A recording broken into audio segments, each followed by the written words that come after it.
আসসালামু আলাইকুম এভরিওয়ান। এখন তো জলপাইয়ের মৌসুম, জলপাইয়ের সিজন, তাই আমি আজকে জলপাইয়ের অন্যরকম একটা রেসিপি নিয়ে চলে আসছি, জলপাইয়ের ভার্মি আচার। এই ভার্মি আচারটি তৈরি করতে একদমই সহজ, আপনারা চাইলে নিমিশেই তৈরি করে নিতে পারবেন এই ভার্মি আচারটি। আমার যদি ভিডিওটি ভালো লাগে তাহলে এক্ষুনি লাইক, সাবস্ক্রাইব এবং শেয়ার করে সবার সাথে শেয়ার করবেন। আর এমন একটা জলপাইয়ের আচার তৈরি করবো আজকে, ভিন্ন ধরনের, ভিন্ন রকম স্বাদের, অসাধারণ খেতে। তো আমি এখানে নিয়েছি কিছু জলপাই। আমি এখানে 1 কেজির পরিমাণে জলপাই নিয়েছি। এই জলপাইগুলোকে আমি এখন সিদ্ধ করে নেব, তার জন্য আমি পানিটা ফুটিয়ে নিয়েছি। এরপর আমি জলপাইগুলো দিয়ে দিয়েছি। এরপর আমি দিয়ে দেব এখানে 1/2 চামচ হলুদ গুঁড়ো, 1 টেবিল চামচ লবণ দিয়ে জলপাইকে ভালো করে সিদ্ধ করে নেব। খেয়াল রাখতে হবে জলপাইগুলো যেন একদম পারফেক্টভাবে সিদ্ধ হয়। তারপর আমি নিয়ে নিচ্ছি একটা ডাল ঘুটনি। এই ঘুটনি দিয়েই কিন্তু আমি আজকে জলপাইগুলোকে গরম গরম মেখে নেব, না হলে কিন্তু শক্ত হয়ে যাবে। তার জন্য গরম গরম করে একটু মেখে নিতে হবে। সবগুলো জলপাইকে একবারে ভর্তা করে নিতে হবে ভালো করে গরম গরম। এরপর আমি মশলাগুলো তৈরি করে নেব। ভার্মি আচারের জন্য নিয়ে নিয়েছি 4টা মরিচ, দিয়ে দিচ্ছি 2টা দারচিনি, 2টা তেজপাতা, 1টা এলাচ, দিয়ে দেব 1 টেবিল চামচ ধনিয়া পাতা, মৌরি, আর দিয়ে দেব পাঁচফোড়ন। মৌরি বা মিষ্টি জিরা, পাঁচফোড়ন সাথে দিয়ে দেব। সবগুলো উপকরণ আমি একটু ভেজে নেব। যখন একটু ভালো একটা সেন্ট আসবে তখনই বুঝতে হবে এগুলো হয়ে গেছে। এরপর আমি একই প্যানে দিয়ে দেব 1 কাপ পরিমাণে তেল, সরিষার তেল, দিয়ে দেব 1 কাপ পরিমাণে গুড়গুলোকে একটু ভালো করে তেলের সাথে একদম ভালো করে মিশিয়ে নিতে হবে। আজকে কিন্তু আপনাদের সাথে ভিন্ন রকম একটা আচার তৈরি শেয়ার করছি। এই ভার্মি আচারটা কিন্তু দেখতে খুবই ভালো লাগে, খেতে অনেকটা টেস্টি হয়। আমার গুড়গুলো কিন্তু একদম পারফেক্ট হয়ে গেছে। এখন এখানে আমি জলপাইয়ের যে ভর্তা করে রেখেছি ওইটা দিয়ে দেব।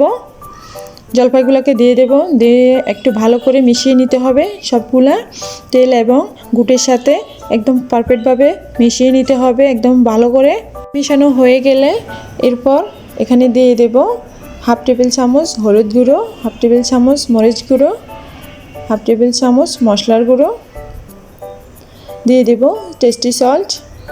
এটা দিলে কিন্তু স্বাদটা আর একটু বেড়ে যায়, ওই জন্য এটাও দিয়ে দিয়েছি। এরপর ভালো করে মিশিয়ে নিতে হবে মশলাগুলো মেশানো হয়ে গেলে এখন দিয়ে দেব 3 টেবিল চামচ ভিনেগারটা দিয়ে ভালো করে আবার মিশিয়ে নিতে হবে। আপনারা খেয়াল রাখবেন ভিনেগারটা কিন্তু চুলায় থাকতে দিতে হবে, না হলে কিন্তু আচারটা নষ্ট হয়ে যাবে। সাথে দিয়ে দেব 1 টেবিল চামচ লবণ, দিয়ে দেব পাঁচফোড়ন, যেটা আস্ত করে আমি ভেঙে রেখেছি তৈরি করে, ওইটাই দিয়ে দিচ্ছি এখন 3 টেবিল চামচ।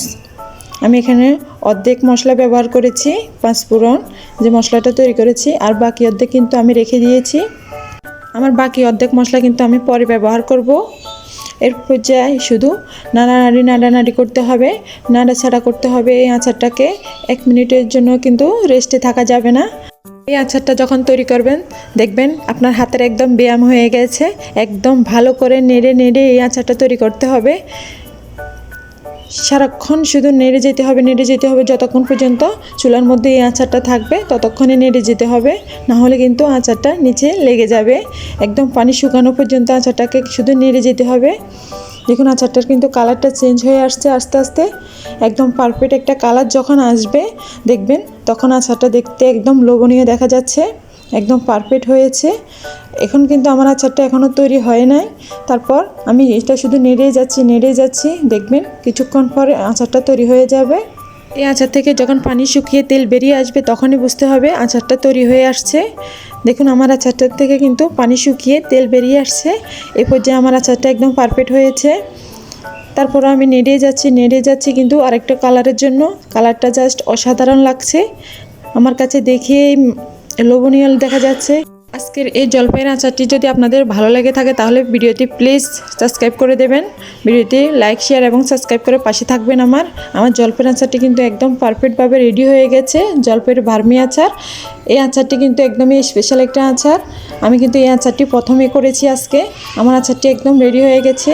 এখন আমি চুলা থেকে আচারটাকে নামিয়ে রাখবো কিছুক্ষণ, 10 মিনিটের জন্য আমি নামিয়ে রাখবো ঠান্ডা হতে। দেখুন আচারের মধ্যে অনেক পরিমাণে তেল বেরিয়ে আসছে। যতটুকু তেল দিয়েছি অতটুকু তেলই কিন্তু বেরিয়ে আসছে বাইরে। দেখুন এখন আমি কিভাবে এই জলপাইয়ের ভার্মি আচার তৈরি করতে হয় আপনাদের সাথে শেয়ার করছি। দেখুন কিভাবে তৈরি করতে হবে। আমি বিচিগুলো সব আলাদা করে নিচ্ছি, জলপাই থেকে বিচিগুলো আলাদা আলাদা করে নিচ্ছি। বিচিগুলো আলাদা করা হয়ে গেলে এরপর আমি গোল গোল বল করে নেব, ঘুরিয়ে আমি একটা বলের সাহায্যে করে নেব। বল করে নেওয়ার পর যখন দেখব এটা ভেঙে যাচ্ছে না, ফেটে যাচ্ছে না, তখন একটু হাতের সাহায্যে চ্যাপ্টা করে দেব, আঙুলের সাহায্যে একটু চ্যাপ্টা করে নেব। চ্যাপ্টা করা হয়ে গেলে দেখুন এরপর দিয়ে দেব যে বিচিগুলো আলগা করে রেখেছি ওই একটা বিচি দিয়ে দেব। বিচিটা দিয়ে আবার গোল করে নেব, ঘুরিয়ে উল্টিয়ে পাল্টিয়ে একটু বলের শেপ করে নেব। শেপটা করে নিলে ভালো করে দেখতে সুন্দর দেখা যাবে। মাঝখানে যে বিচিটা দিয়েছি দেখতে কিন্তু অসাধারণ লাগবে খেতে, দেখতে যেমন লোভনীয় দেখা যাবে, খেতেও অনেক মিষ্টি হবে। একদম পারফেক্ট একটা ভার্মি আচার। এই ভার্মি আচারটা জাস্ট অসাধারণ খেতে, একদম পারফেক্ট একটা আচার বানিয়েছি। আমার জীবনে আমি সেরা একটা আচার তৈরি করে নিয়েছি আজকে। দেখুন আপনাদেরকে আরেকটা দেখাচ্ছি। এভাবে চ্যাপটা করে মাঝখানে একটা বিচি দিয়ে দিতে হবে। আমি কিন্তু লম্বা শেপে দিয়েছি, আর আপনারা চাইলে এরকম গোল শেপটাই দিতে পারেন, এরকম বলের শেপটাও দিতে পারেন। আমি বলের শেপটা করেও আপনাদেরকে দেখাচ্ছি, এরকম বলের শেপটাও করে নিতে পারেন। আমি যখন এখানে সবগুলো লম্বা শেপ দিয়েছি ওর জন্য আমি সবগুলো লম্বা শেপ দিয়ে দিচ্ছি। আপনাদেরকে একটু দেখালাম যে আপনারা চাইলে যে কোনো শেপ দিতে পারেন, যে কোনোভাবেই তৈরি করে নিতে পারেন। একদম অসাধারণ একটা রেসিপি এই ভার্মি আচারটি, অসাধারণ খেতে। এবার চাইলে আপনারা যে শুকনো উপকরণগুলো আমি রেখেছি ওগুলো একটু লাগিয়ে দেবেন এই ভার্মি আচারের মধ্যে। যারা যারা খেতে একটু পছন্দ করে, ভালোবাসে, তাদের জন্য এভাবে করে নিতে পারেন। আর যারা পছন্দ করেন না তাদের জন্য শুধু উপরে একটু ছিটিয়ে দিলেই হবে। আমার সবগুলা ভার্মি আচার তৈরি হয়ে গেছে, দেখতে কিন্তু লোভনীয় দেখা যাচ্ছে। একদম পারফেক্ট একটা আচার তৈরি করে নিয়েছি। আমি তো উপরে ছড়িয়ে দিচ্ছি শুকনো উপকরণগুলো। আপনারা চাইলে এরকম করে তৈরি করে নিতে পারেন। একদম অসাধারণ হয়েছে রেসিপিটা। এই অসাধারণ একটা রেসিপি দেখে মন ভরে যাচ্ছে। আপনাদেরকে একটা ভেঙে দেখাচ্ছি দেখতে কেমন হয়েছে। অসাধারণ হয়েছে, একদম অসাধারণ পারফেক্ট একটা আচার জলপাইয়ে। আপনারা চাইলে এরকম তৈরি করে নিতে পারেন। আল্লাহ হাফেজ।